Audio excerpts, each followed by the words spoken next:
今日同大家去台灣高雄食一個豐富又抵食，仲有多間分店嘅餐廳老江紅茶牛奶。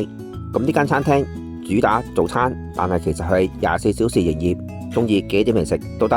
咁我今日去嘅呢間分店就係位於捷運美麗島站附近嘅分店，位置上相當方便。由車站1號出口一出到街之後轉左，跟住去到路口再轉右，再行一小段路就係噶啦。由捷運出口行過嚟，全程唔使3分鐘，非常方便。我一早大概8點半到去到，已經有滿滿人潮，兵分兩路，一個排隊點餐，一個揾位。餐廳嘅環境就係咁樣，點好餐等一陣自己取餐，簡簡單單又豐富又抵食嘅一餐，價格經濟又實惠，幾十蚊港紙就有咁豐富嘅一餐。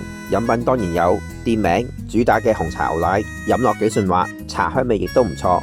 仲有呢一份肉鬆蛋餅，咁樣一份煎到有少少脆口嘅蛋餅，包住肉鬆一齊食，口感幾豐富。